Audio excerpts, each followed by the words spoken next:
Okay, here is another week of learning lessons. And just as a reminder, why we are doing this is because there are lessons everywhere at all times if we're willing to learn them. So every single week you can join me here on Wednesdays for another lesson. Now today we are going to be learning a lesson in finding your answer, right? Like how many of you today are looking for answers? Like you are legitimately sitting there right now going, I need an answer about how to increase finances. I need an answer in what to do next with my career. I need an answer in how to mentally get through this phase of COVID. Like I need some sort of answer. Or maybe you're sitting there today and you're like, I just could use a win. You know what I mean? Like I could just use a win in any area of my life, or I just need to accomplish something, okay? I think it's super natural to want a win, to need an accomplishment, to find our answer. And so today we are going to talk about the lesson in finding your answer and ultimately how to do that. So we are going to dig in today. It is meaty. And I'm even going to break this out into steps because I think that this is so extremely important in identifying a better way to find our answers. Because right now, I don't think we just need more short-term answers, right? Like, I don't think we need answers that make us feel good. I don't think we need answers that just feed our ego. I don't even think that we need answers that are repetitive of last year or the year before. I think we need divine answers. I think we need heavenly answers. I think we need sustainable wins, right? Because the way that we have done life is not going to be the way that we're going to be doing it moving forward. So it's going to be really, really, really important that you understand the process of finding heavenly answers, God-focused answers, sustainable answers, so we can create real lasting change in our life. Okay, so we're going to be asking some big questions today because ultimately we're looking for real answers. Okay, so if we look at the lives of people in the Bible, which is where I have gone as of late, simply because I'm looking for sustainable answers. And I am really not subscribing to these messages of grind it out and work harder and do more and go faster. I don't feel that it's sustainable, to my earlier point. I don't feel like long term that that's serving us. And so I've really wanted to dive in a lot lately about how do we find answers that are creating actually what we want. That's like amplifying our spiritual life. That's creating alignment within our families and in our career and in our mind, body, and spirit. And so I've gone to a couple examples in the Bible, and there's so many, right? Like there's some about David, and you'll find Moses finding answers, and even Joshua in the Battle of Jericho, right? Like these are people who had some amazing wins. They got answers, even Jesus's life, right? But the one that I really wanted to focus on today is actually not one that I knew of well, nor had I studied his life at all. And it's out of Second Chronicles. His name was King Asa, right? And what we know about him in Second Chronicles is that he was a king in times of war and turmoil, it says. In verse 5, here's what it says. It says, in those days it was not safe to travel about, for all the inhabitants of the land were in great turmoil. Does that sound familiar? Right? Like, in these days it was not safe to travel about. I know. I'm right there with you. But then if you continue, this is where this gets really interesting, okay? So it's setting the stage because it's basically saying that this guy, it wasn't like spoon-fed an awesome life and then therefore all these things were great. He was in a time, he was a leader in a time of great war and turmoil to the point that it was not safe to travel around, okay? But then it says because in verse 6, one nation was being crushed by another and one city by another because God was troubling them with every kind of distress. All right, can we just talk about that for a second? It says that God was troubling them with every kind of distress. Like, why in the world would God allow that? Maybe you're sitting there today asking that same question. Why is God allowing this? Why is God allowing 2020? Why is God allowing COVID? Why is God allowing this? Okay. And I think it's a really fair question. Like, let's just go straight for those meaty, big questions. Why is he allowing all the crazy in the world today? This is step one in finding your answer. If you will brave these waters with me, okay? This is step one. This is where we get into finding our answer, okay? Because distress creates dependency.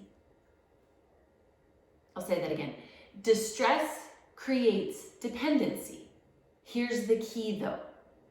Where are you putting your dependency, right? Where are you putting your dependency? It is highly likely that all of us are in levels of distress right now. Maybe in every area of our life or maybe in a few, but there is distress, okay? My question to you is, where are you going with that dependency? Are you going to the bottle? Are you going to more work? Are you going to the news? Are you turning to the government? Where are you going in your dependency? Because distress will create dependency, but the key is, are you taking your dependency and putting it at the feet of God? Is your distress turning you to God, or is your distress turning you from God? Because the reason that God allows us is not because he's a mean God, but because he recognizes that when we're good, and in 2018 and 2019, when all of us were good or fine or great, we didn't really need God. Right? Because I had my plan, I had my outline, I had my Q1 and Q2 forecast. Like, I was good. I was in my willpower zone. I was even subscribing to the grind it out. I had started to move away from God. Then when distress hits, then when problems happen, then I look up and I'm like, where's God? Where did he go? God didn't go anywhere. I went somewhere. I went out on my own. I went out doing my own thing because I can handle this. I got this. I'm grinding it out. I'm working harder. And then when distress happens, I realize how far I had gotten from God. God didn't go anywhere. I went somewhere. So when distress happens, not that I believe that God just allows it to happen, but when it happens, it showcases that actually this distress is showing that I'm actually not depending on God. I'm depending on myself. I'm depending on the world. I'm depending on all my answers. I'm depending upon my strategic plan. I'm depending on all these external things, and I've lost sight of the fact that I need to be dependent on him. So distress actually drives dependency, and if we can be mindful, it could drive further dependency on God, right? So that's step one, is that it's going to drive us to God. Step two. If you read further, which I find this to be so interesting, but it says, the Lord is with you when you are with him. This is in verse 2. If you seek him, he will be found by you. But if you forsake him, he will forsake you. Step one, I have to let my distress drive my dependency in him. Step two, I have to realize that the Lord is with me when I'm with him. But if I'm not with him, he's not with me. He's not a weird codependent God. He is ever present, always there, never going anywhere. But he's with me when I'm with him, which means I have to seek him. I have to go back to him, right? Not because he's hiding from me. This is not some weird hide and go seek game, but because I have to start putting my attention on him, which means I probably have to start pulling away from all of the things out there that I've put my dependency on. I have to probably start unplugging from social media, unplugging from the news, and I need to start putting it on him, because in him is where I find my answers, right? Here's what Hebrews 10:15-16 says. This new plan I'm making with Israel isn't going to be written on paper. It isn't going to be chiseled on stone. This time I'm writing out the plan in them. I'm carving it on the lining of their hearts. I'm writing the plan out in them. If I have said it once, I've said it a million times, and it's why I wrote the book Dream I Dare You.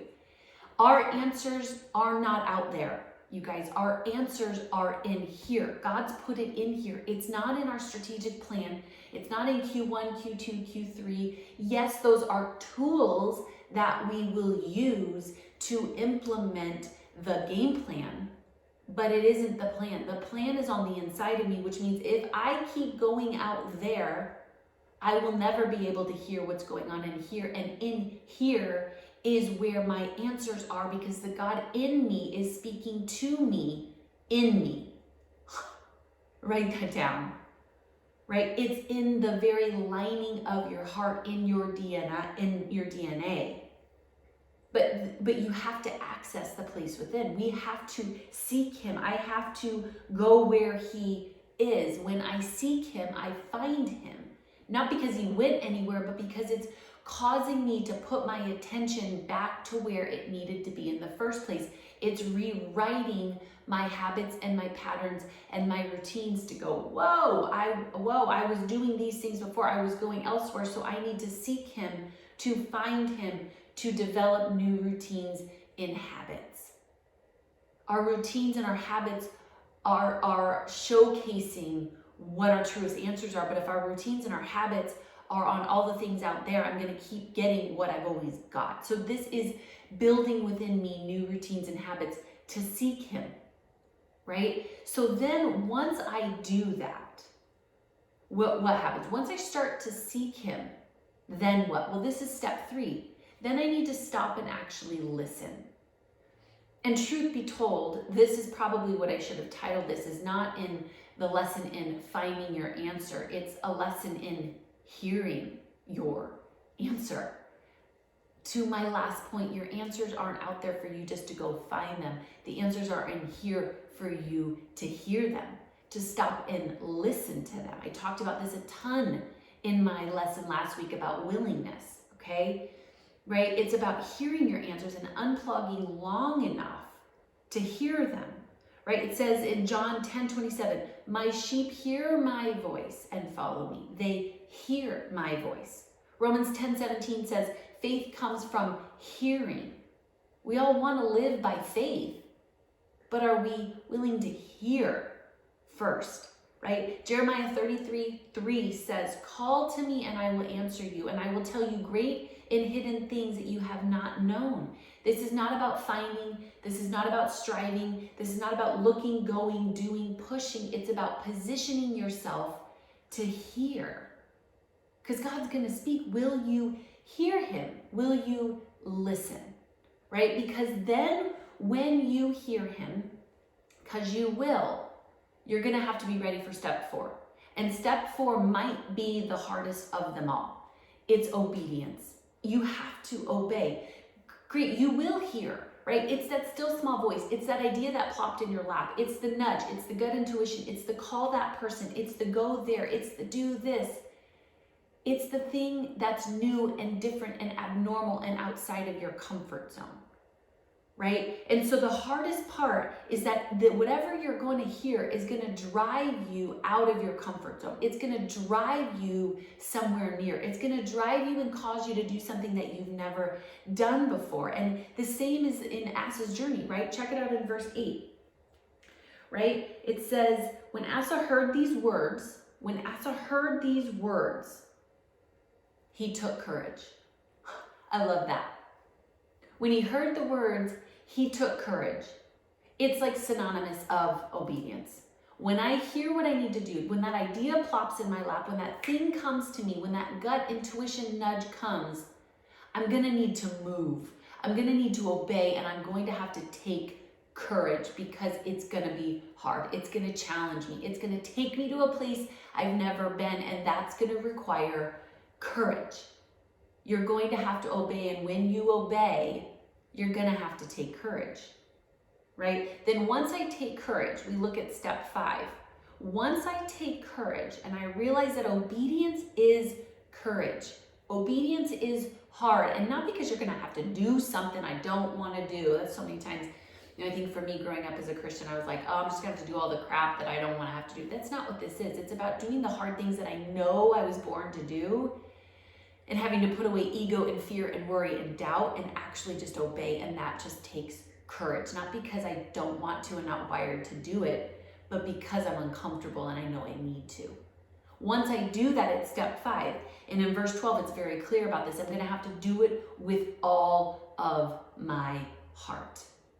Right? Verse 12 says, they entered into a covenant to seek the Lord their God with all of their heart.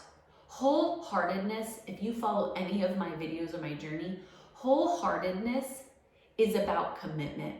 It's about resolve. It's about conviction.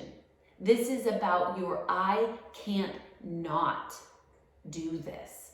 My whole heart. But we teach ourselves to live in our head. We teach ourselves to logically and responsibly do all the things that make sense. Let me be very honest with you.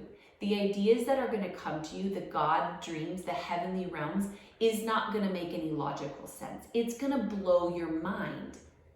That's why you have to do it with your whole heart. That's why you have to be committed. That's why you have to jump in, because it's going to require all of you, because it's not going to make any sense and you've never done it before, and it isn't going to come in this perfect pattern and rhythm, which means I have to do it with my whole heart, committed and convicted and completely focused on the thing that's in front of me, right? I love that. With their whole heart, entered into a covenant that says, burning all ships, I'm totally in, there's no stage left, there's no plan B, I'm going this way.